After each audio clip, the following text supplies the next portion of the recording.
everybody about the Pro Football Hall of Fame.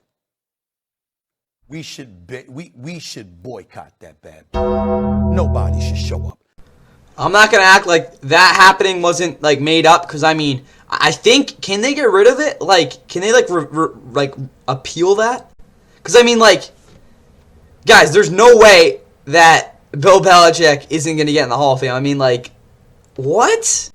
But, yeah, Stephen A. on the boycotting it, bro. I mean, hey, it worked once. I don't even know. It definitely worked more than once, guys. I'm so like, incorrect there. But still, boycotting it, I mean, again, it worked. It worked for, you know, you get that. But it did work. So, I mean, maybe it works for this. Who knows? But, yeah, absolutely ridiculous. Anyways, guys, we have our first real draft content for 2026. This is not going to be too formal, but it should be fun to do because we're going to get to look at some pretty damn good football players here that will definitely be lighting up the league next year.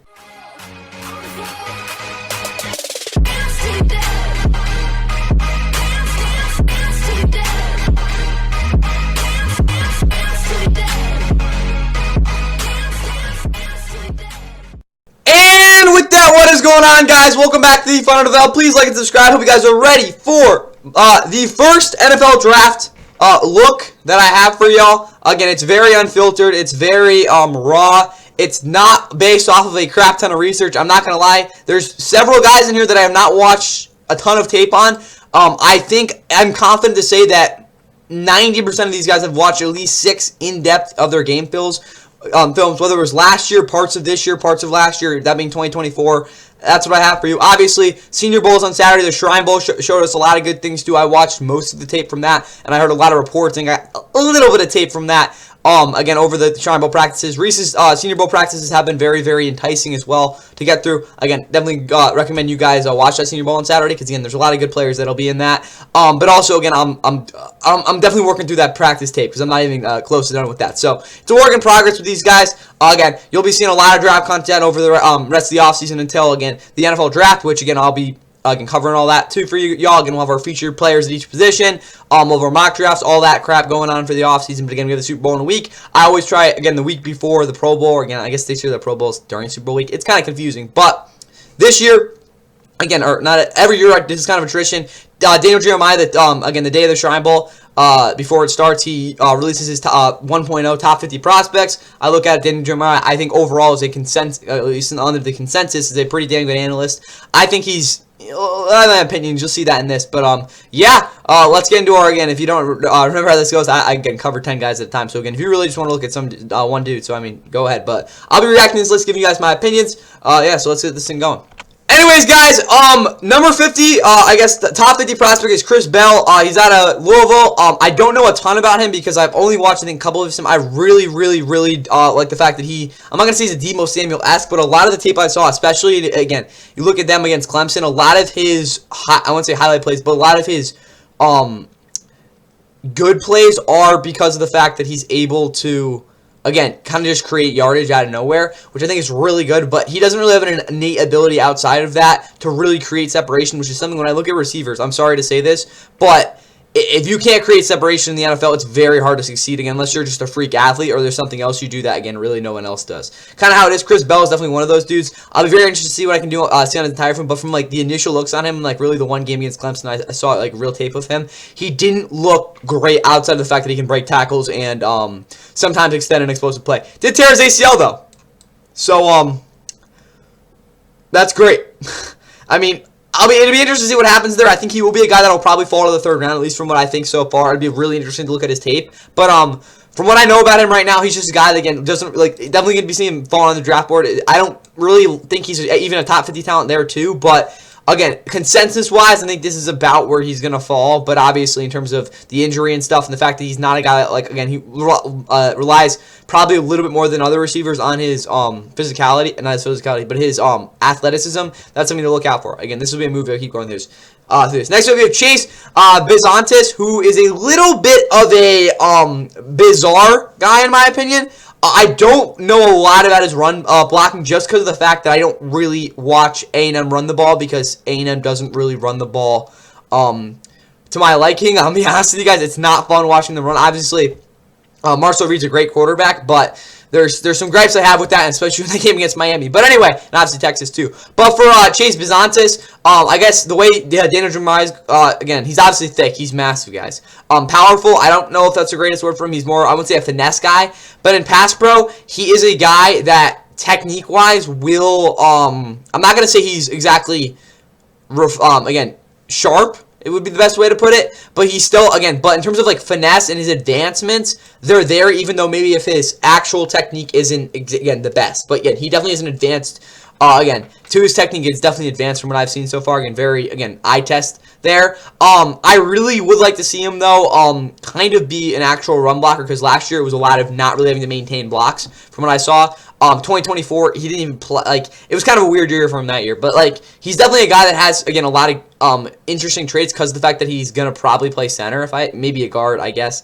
Again, it's interesting with him, but I guess we're going to say a guard for now. But again, solid dude, very interesting prospect, but definitely not one that I'm, again, looking at too highly on at the moment. Definitely got to watch a lot more of his tape, though. Up next is Zachariah Branch. He played at USC. He's just an absolute freaking, like, he's your dump it off to him, he'll make plays. I would like to say he's like Wando Robinson, but I really think Wando Robinson is a way better route runner. Maybe not coming out, but again, where he'll project. But Zachariah Branch is way quicker, and I'm telling you right now, he's a guy that is going to break big plays. He just has that to him. He is very consistent with his, again, release. I will say his just really, again, I'm not gonna say like Ryan Williams, but he's just one of those guys you look at, he's just not really a natural, I wouldn't say receiver, but it's kind of what it feels like. He's more of an athlete that's kind of grown into this position and really worked on his play. But again, except for the fact that he doesn't really run a great deep route, which he needs to really work on, because he's a guy that I do think has the athleticism to kind of develop as a 50-50 guy. Maybe not on a consistent basis, but again, if he's able to get that into his game, he's a guy that will be very valuable, because he has the downfield speed. We know that. That's, again, you watch him with Caleb Williams that freshman year, you saw that. And then again, the past few years, and then last year again, obviously it was a little bit of a mess, but with Georgia last year, again, a lot of dump offs. Obviously, Gunnar Stockton wasn't really throwing the ball around the yard, but Zachariah Branch, he's got athleticism, he's got speed, he's gonna be a fun guy to watch in the league. It's just the fact, again, that his talent really hasn't been kind of met with, again, some of the skills and consistency that you need with a guy like him. Now we have Jake Galday. Not gonna lie, guys, I have no idea why the hell he's here. He's a very, I won't say boring, but for a guy who has like elite athleticism, again, we'll see what happens at the combine, but in my opinion, elite athleticism, when you really think about the versatility with him, he's just a really boring guy to watch. Again, it's not a bad thing, because he, again, other than the fact that he just simply is a kind of inconsistent guy who in space isn't exactly gonna like make a big play. But again, in coverage, he's pretty freaking good, I'm not gonna lie. He's obviously not Kyle Lewis sort of good, who we'll get to obviously probably somewhere up here. But Jake Galladay is definitely an interesting guy to look at, just because, again, I think he's a boring guy. I watched like I think 5 of his game tape, especially against Utah. He's just not a guy who's gonna make a lot of plays, despite of the fact that yeah, I don't really love this notation here. Again, he makes plays, I guess, but they're not like, he's not gonna go out there and freaking win you a game. That's what I'm saying here. He's obviously, again, elite athleticism and versatility there, but he's just not a guy I look at who I'm like, yeah, he's gonna go out there and make a bunch of plays. Deion Brooks out of Oklahoma, I have no idea why he's this high, guys. He's definitely one of the more refined guys. He runs a very, very, very good short route tree. It's like really fun to watch. It's just, and in terms of like, you talk about what you can do with him, it's up there, guys. He's really freaking good. But again, you look at him, he's just not a guy who is, again, especially with the injuries he's, again, endured at times, he just hasn't really taken that step where I'm like, like really there with him. But yeah, Deion Burks, in terms of like an underneath sort of underneath guy, in terms of like using, I would say, as a gadget player, but kind of adding that extra element to your offense, he's the guy for that. But in terms of a number one receiver in that type of production, I don't really see you getting at him. I saw him there for, what was it, 5 years? Not for 5 years, 4 years at Oklahoma, whether it was with Dylan Gabriel, again, last year with Jackson Arnold. Again, it really just never worked out. This year, obviously, it was a little bit better with John Mateer, but still, he's a guy. He'll be, again, very valuable to certain offenses, but in terms of actually being a legit dude, I don't know if that's really his potential from what I've seen. I definitely got to watch True News tape, because a lot of the stuff I saw was really just, again, initial reactions to watching him. But still, he's a guy, really reliable player. Michael Fields, he was the dude in that offense. I really think Jane Greathouse is a better, really, I don't say a better player, but definitely a more talented player. Malachi Fields, though, again, you look at how that Notre Dame offense operated this year, it was really just him making a lot of plays back shoulder and winning a lot, and I mean a lot, in the red zone, which really just added an element to his offense. Oh, yeah, that was a really good play against Pitt. That was a hell of a catch. But still, he's, again, I don't want to say he's Keon Coleman, but guys, anytime, again, his speed isn't brutal, which is good, but he's a guy that you look on the field, he's going to make, again, a lot of back shoulder catches. He'll be a reliable guy. It's just, there's so much room for error with that. Just because of the fact, again, no, the margin for error is very slim for a guy like him, just because of the fact that if he doesn't really develop, again, kind of a diverse route tree, it's hard to see him doing a lot. All right, I got to keep moving on with this. Chris Brazzell, he is a guy that I'm not going to lie, I probably only watched maybe 50 snaps of him on tape, and I, again, haven't really gotten to the nitty gritty with him. A lot of things I'm saying is him timing routes is definitely something he needs to work on. He's good off play action, though, I'll say that. He really can, again, anticipate the, again, to the catch point there. But really the thing with him is he's, again, going to be a burner with, at the end of the day there. Obviously not a guy you're going to, like, see consistently with that. But, again, when you need him to make a big play, he can get down and field and make those plays. But at the same time, a lot of more research I need to do in him, so I'm not going to get too deep into that.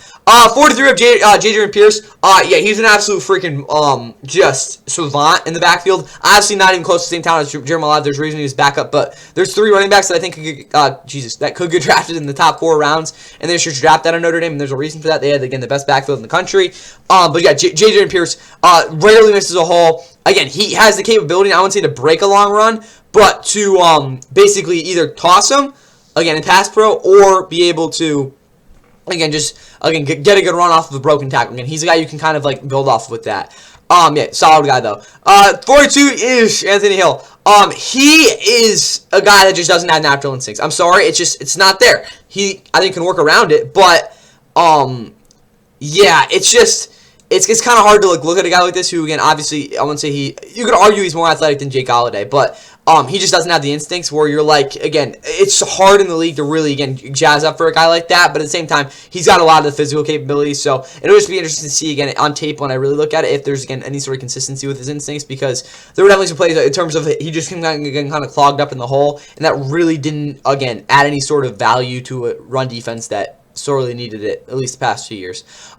Max Indekekor at Arizona State. This guy is, he's Amarius Mims if Amarius Mims was, you know, out of Africa, I guess is the best way to put it. He is, very flawed on his tape. I'm not saying he sucks, because there's some, like, really good plays where he just completely just, like, huge hole he opens up.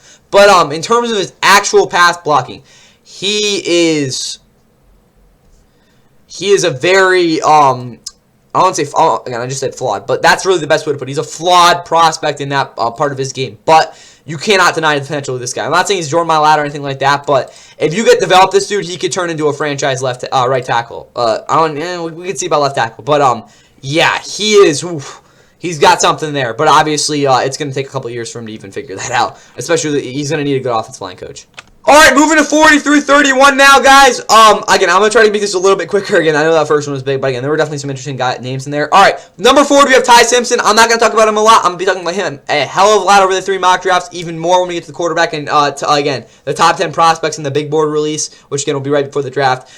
If you all you need to know, again, a lot of people know who he is. He was, again, was it 3-year backup at Alabama, and he got that one opportunity to play against South Florida in 2023. Looked terrible. He started all of this year. He carried that Alabama offense the entire season. A lot of people are going to look at his kind of fall off, which I can't deny. I'm not going to be ignorant there, but you'll see my opinion on him again as the draft process goes along. All you guys need to know is he definitely sold against Indiana. All right, 39, we have Caleb Danks.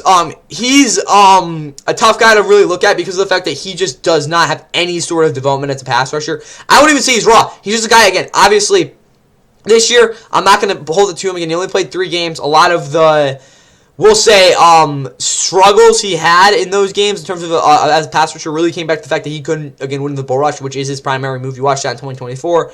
That is about all he used. And again, it was effective. But obviously, for a guy you look to be taking the top 3 runs, you got to have pass rush upside as a D tackle unless you're an elite run defender, and he's not either of those. So, for a guy who, again, has definitely some decent versatility there, I need to see him, again, at least on tape, show a little bit more anticipation and maybe and really just potential as a pass rusher right now. Again, don't have a ton with that, though. But yeah, he's a fun guy. 38, we have TJ Parker. I don't know. He's a very safe guy off the edge. He's going to produce for you. He just has, again, an array of moves. I don't really know if he has that raw just straight up, I wouldn't even say athleticism, but just power off the edge. He has a legit speed to power move, which again is really what he uses to kind of get things going. Powerful shake bull. I don't know if that's the best way to put it. I don't really love that, but his speed rip. His speed to power, that's really what I look at. Again, he's not a true speed rusher, but that's really what I look at for him to kind of get going. It's not, again, his most consistent move, but it's definitely something you want to watch out for him. But overall, solid run defender. Should be interesting. Christian Miller, oof. He is not a guy that I would love drafting. At least I'm just not a big fan of him right now because of the fact that his main calling card are these finesse moves that don't always generate influence in the pocket. He's definitely a guy that's going to be relying on his quick pressures in the NFL, which I don't really oppose at all because if you find a D tackle with that, good for you. But he's just not a guy that I look at that I really see with that being a sustainable game plan, despite still being a guy that can, influence the run game in a dramatic way when he's on. Antonio Williams, like most Clemson receivers, he was underwhelming this past season, but it's so obvious. He's a guy that, again, despite maybe not being the most athletic guy, he's going to get open. I mean, I can't deny that. There were very little plays that I've watched so far in, 5 games of tape, where he wasn't getting open. He gets it done. There's no other way to put it. We'll get more on him again. We obviously look at the featured receivers video, but that's again the biggest thing I see with him. R. Mason Thomas, he was by far Oklahoma's most talented defender last year.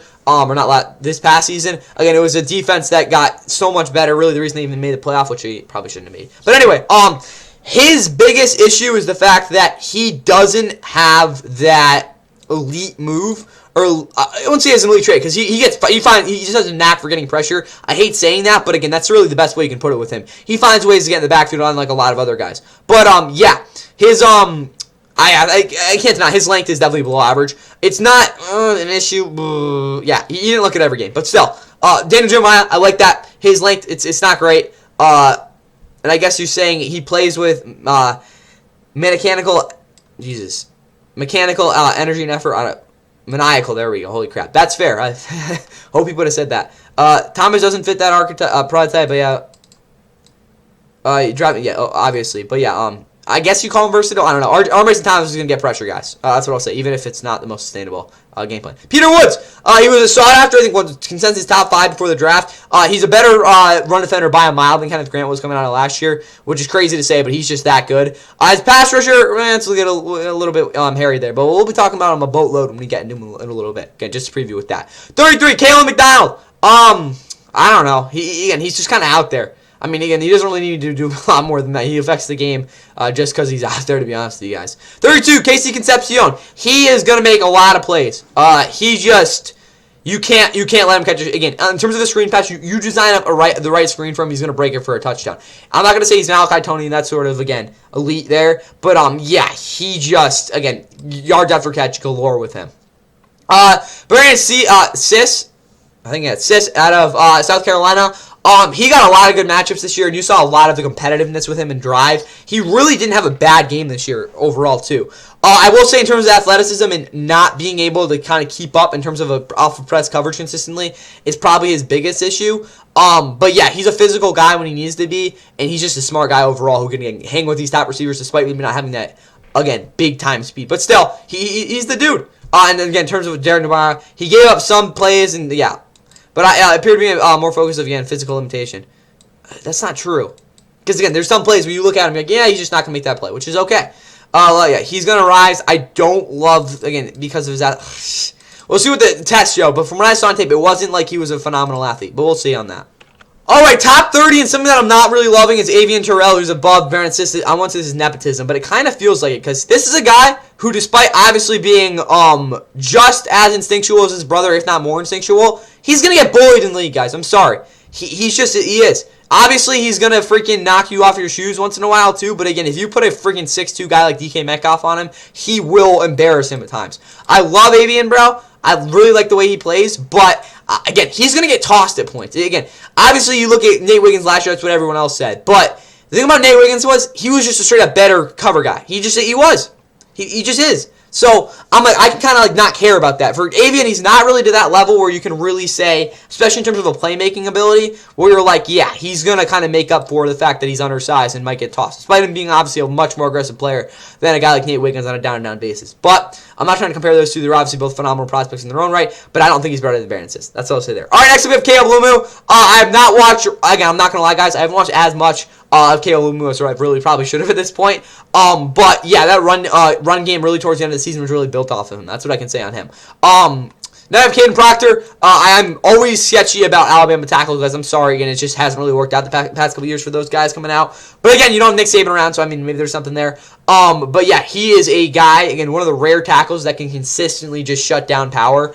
And he's obviously huge. Issue with him, again, is most huge tackles really come with, can they deal with speed? And that'll be interesting to see as we go through the draft process when I watch more of his 2025 tape. Obviously, though, as a run blocker, he is going to be good. I mean, we know that. Kendrick Folk, he is a stiffer guy that doesn't exactly have the bend that you really need out of a true guy that's going to kind of be a finesse guy. But, yeah, and despite not having any elite traits, he's consistent.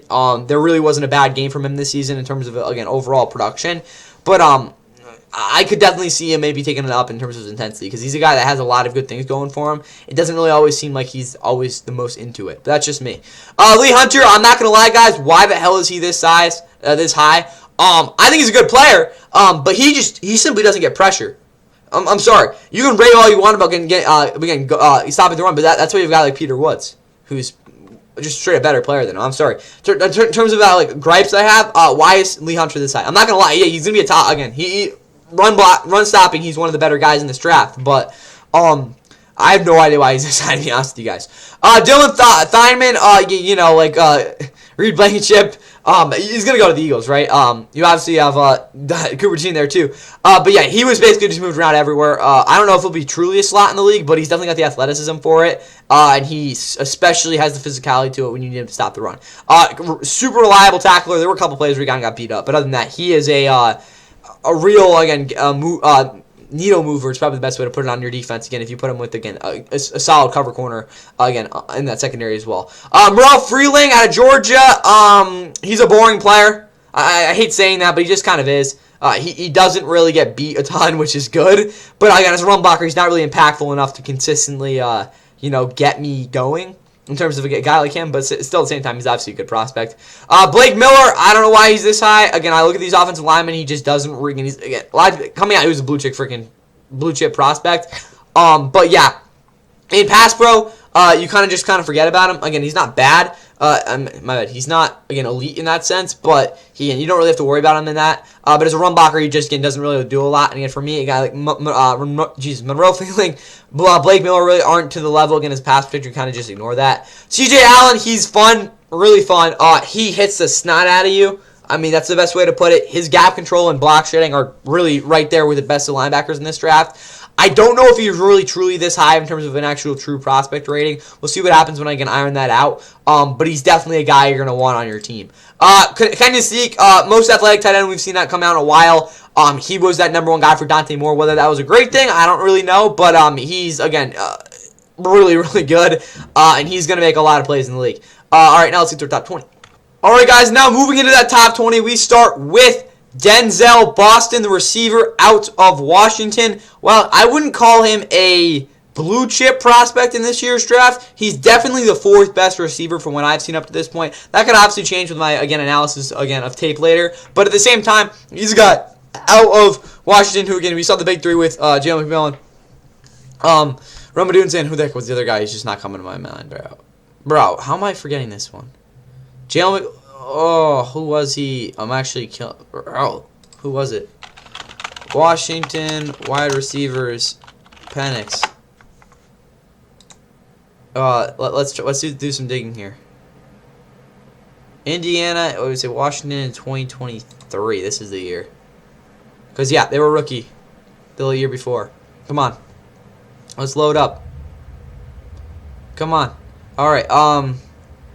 Polk, holy crap, yeah, I mean, he fell off a cliff, I'm not going to lie, guys. But yeah, He definitely wasn't as good as those two. I mean, he might have been better than Joe McMillan. You could argue that. But Denzel Boston wasn't as good as those three guys, in my opinion. But at the same time, he's a guy that, despite maybe not getting open to the way you need him to, he will make plays. It's just going to happen because of the fact that he has a very reliable route tree that can consistently, like hold up in the league is probably the best way to put it, because there were several plays, again, against these not so great Big 12 defenses in some instances, where Desmond Williams, or Damon Williams, how do I pronounce his name, simply just made a bad read. But the fact that Denzel Boston was able to make up for that with a big-time play is just, again, kind of shows his capability there. 19, we have Emmanuel McNeil-Warren, or EMW. He is an absolute, freak. There's no other way to put it. This is a guy that I really think could be one of the best safeties in the NFL very soon, because of the fact that I understand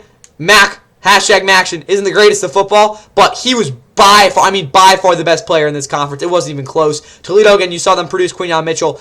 I'd even argue he's a more talented player than him. The thing about Emmanuel is he's not a guy that really has any sort of consistency in his structure. He isn't a guy you want to really put out there and give him a specific assignment, because if you tell him to play again on the basically cover the boundary at all costs, he will not do that. It's just, again, his instincts kind of take over, and the fact that he's just so, I'm gonna be honest, guys, he is just so talented and athletic. It kind of make up for it, because there were several plays where he just completely got blown up in coverage. It was going to be a huge touchdown. His recovery, I'm going to say this probably several other times. Other than, I think, even Kyle Lewis, who, again, in terms of juxtaposing positions at linebacker, he's probably the most best recovery guy in this entire draft, which, again, is a huge trait to have. Again, it's not always necessary, but for him, it is huge. But there's so many good things to talk about him. He's just, again, a lot of the great instincts. He is just something else. Akeem Messidor, again, a lot of people are talking about him with Ruben Bain. We'll get to Ruben Bain in a little bit. But Akeem, biggest thing I think I love about him is the fact that he is a two-move package that will always work, because of the fact that you never know what it's going to be, and both of those moves are lethal. The ones we're talking about are a speed to power-ish. He kind of uses a straight arm off of it. It's kind of bizarre. That's kind of the weird side of it. And then the actual side of it is his, again, cross shot. That move will play no matter where he goes. Post pull, that's just not really again, it's more of a cross chop. He's fast with it. I mean, I guess the pin pull, there's pin pull swim, he runs that sometimes, but that's kind of his third move. Again, the way I charted it in terms of advanced stats that I looked at, again, it's lower on that again, hierarchy there. But still, Akeem, really fun guy to watch, very reliable against the run. I don't love him here. Again, I think in terms of talent, he's just not this good. He's probably around first round production, but he did produce there, and on tape he showed some really good things, so I can kind of deal with that. Cassius Howell, I don't love this for him because of the fact that I don't really see anything that really did, there's nothing that I look at as super desirable with him, other than the fact that he's a true, and I mean true, versatility with him as a pass rusher, because of the fact that he can win basically any sort of archetype, which is very bizarre for a guy that maybe isn't always the greatest kids to run. He will carve up a tackle, though, if they have spotty hands, because, again, he just punishes guys. That's what he does. Because of the fact that he has a variety of moves, maybe really only one of them that really stands out, and that's the fact that his pin pull swim will just completely just destroy guys. Again, that's really what sticks out, other than the fact that maybe he doesn't have the most effective bull rush, but he gets it done, and he is a real playmaker there. Colton Hood, he was probably the most dependable corner in the SEC this year, outside of Mentor Delane, who we'll get to in a little bit. The problem about Colton Hood is I don't really know if he has that true number one corner potential that we really saw this year. Because I don't like going cross position, but you look at Xavier Legette with South Carolina a couple years ago. He's that's a number one guy. Colton Hood played like that this year. There's no disproving that. Jermon McCoy wasn't around. He got it done. We'll get to Jermon McCoy in a second. Talent-wise, though, I don't see it. So again, that's where I'm saying with him. Jordan Tyson, I really love this dude. Understand his injury issues are real, but there really wasn't a better talent Arizona State, really, other than, I guess, Jaden Daniels over the past 10 years. They just really haven't had guys that are that good. He just, mind-boggling plays. There was one route he was supposed to run a short dig. He ran it 10 yards too deep. Don't even ask me how Sam Levitt overthrew it. He got absolutely crushed on the throw. But Sam Levitt, 5 yards late on the throw. I think he took 2 hitches on that from Sam Levitt. Tackle for Arizona State gets burned. He gets that off. Sam Levitt is a duck. he makes an insane back shoulder catch. Like, he ran the wrong route. Sam Levitt threw it even farther than, again, on the 10-yard route there. When he was supposed to, again, we were like 15, it was supposed to be on a 10-yard dig. I don't even know how that play even happened, but that just kind of tells you where he's at. 14, we have Jermon McCoy. He is, without a doubt, the most talented cornerback in this entire draft. He is very, very enticing as a zone corner, which I think is the biggest thing because he obviously physically can stick with anyone in this draft at receiver. Again, and man, the problem with him, really the biggest thing I saw with him was the fact that he might not be as big as a playmaker as I think he will be able to need to be to really, especially with that ACL, again, he didn't play at all this year, big thing to mention there, to really justify him being a top 10 pick. But at the same time, I love this dude, love watching him play. It'll be interesting to see what happens with him. Francis Maega, he's probably the most surefire tackle you get in this draft. Definitely not as consistent as Spencer Fanout, but in terms of, again, a potential to consistency ratio, he's definitely right up there because of the fact that there really aren't a ton of like situations you look at him and aren't going to be confident with him. Really, the biggest thing is that he isn't exactly the most greatest guy in no man's land because of the fact that he just isn't a guy you can just like put on an island as a tackle. Usually, again, most of the situations you can, but again, if he goes against a speed rusher, he could definitely get exposed at times. But other than that, guys, he's a dominant run blocker. I'd argue probably the best run blocker tackle in this entire draft. Spencer Fanout has his, again, consistencies there as we get into him above him, which I really think is a reason above him, but realistically, Francis Maega, I put way above him, just because, again, you look at, again, the difference in really just wow factor with them, but still, Spencer Fanout, he's a dude. He gets, again, really consistent for him, but the biggest thing is, as a pass protector, he isn't always the most technically sound, but I really don't think it matters because of the fact that he just doesn't give up anything on power rushes. It's just, again, great with them.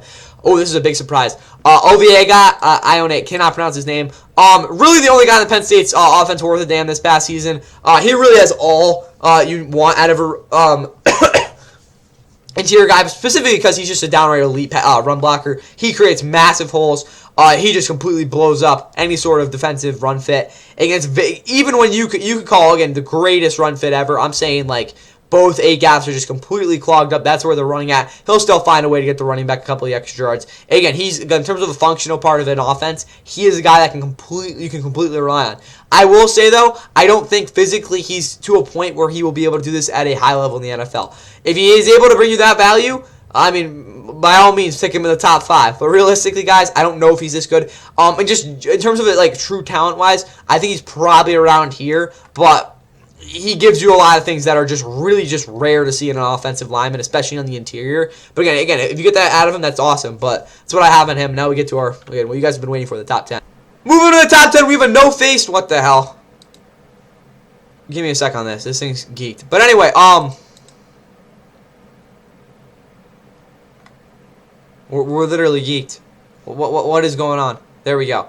Caleb Downs is at 10. He should be higher in my opinion, but yeah, he is the epitome of different in the secondary. I don't really think he is valued enough as a run defender to, again, at least among teams in the league, to see him going anywhere higher than here. But in terms of, we're talking generational football instincts, he's just there. Obviously, he doesn't have the, I wouldn't say, he doesn't have the number 1 pick-esque athleticism and physical traits to really warrant that high of a pick. But if we're, again, Kyle Hamilton, he is way better than Kyle Hamilton coming out. He just is. But we're just talking about football instincts. Again, there's no one even close to him in this draft. That, again, coming out of last year, that was his thing. This year, it was even more of a thing. Like, it's just, he is miles ahead of everyone else in the field. Again, it's just kind of how it's going to be. Anyone who's going to draft him is going to immediately see a change in their defense, and it's going to obviously be for the better. 9, of Carnell Tate. He is a very fun guy to watch just because of the fact that he is very, very good in the air at manipulating what the defender is going to do and saying, I'm going to win no matter what you have. His speed is not, I'm going to say it's very similar to JSN, because JSN's not a guy in terms of measurable speed, is the fastest guy out there. But he's going to blow by when he's actually on the field. Carnell Tate, I'd even say, is measurably higher than him in terms of speed, and even then, you could even argue play speed is even better. But obviously, his, again, calling card will be making plays up in the air, and also create separation at an above-average rate for a guy of his size or really height is going to really help. All right, now we have Mansour Delane. Again, Daniel Jeremiah cites him as one of the more consistent guys in this draft. He is the most consistent. I'm not going to lie to you guys. As much as I love, where is he? Jermon McCoy, he hasn't played. And despite how much I think he's a better player than Mansour Delane, he isn't going to be ever as consistent as Mansour Delane. Because Mansour Delane just doesn't give up big plays. It's just not going to happen. Yeah, he is attacking. Okay, plays on the ball. He's always been yeah. Overall, yeah.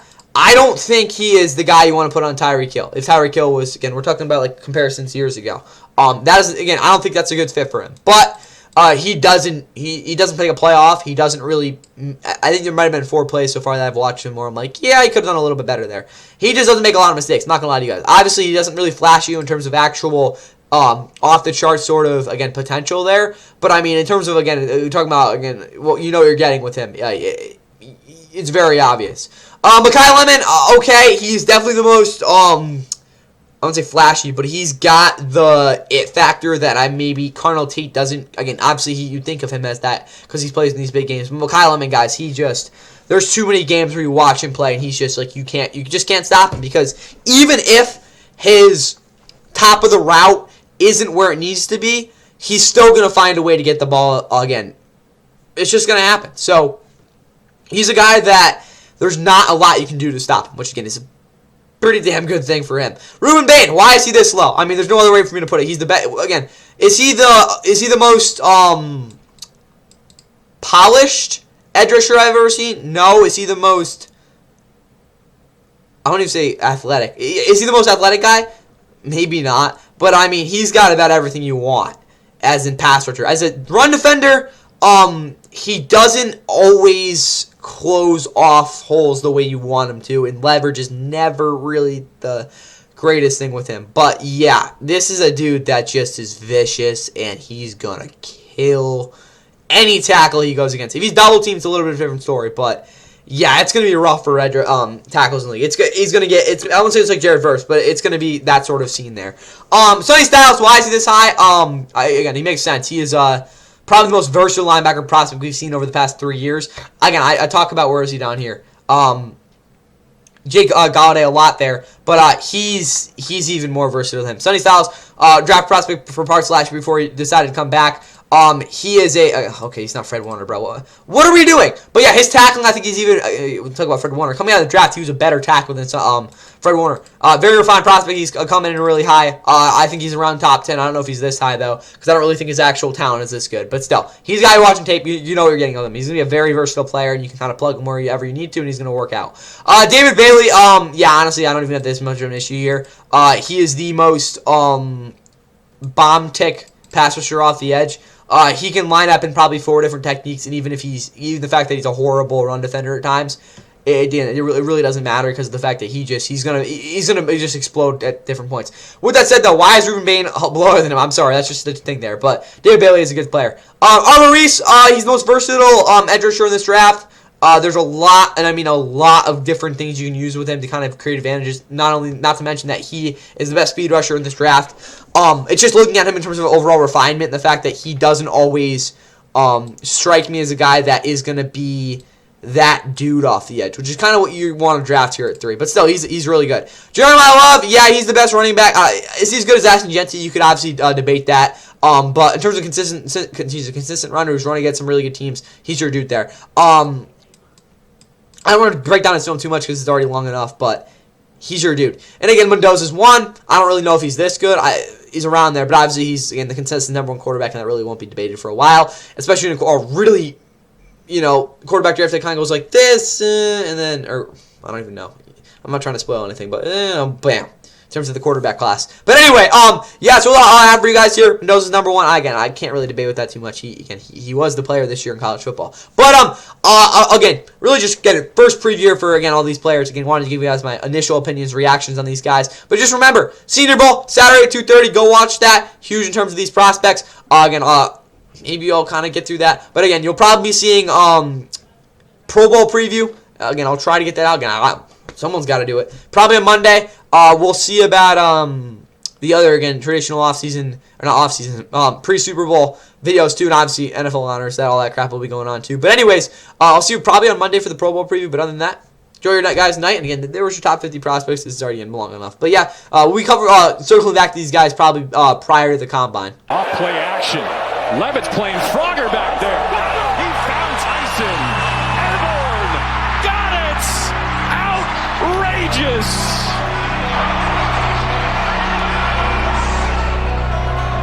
throw by Sam Levitt, absurd in its own right, turning back in the air. And then let's see if these feet stay in bounds on the hurdle. In. I mean, that's just ridiculous.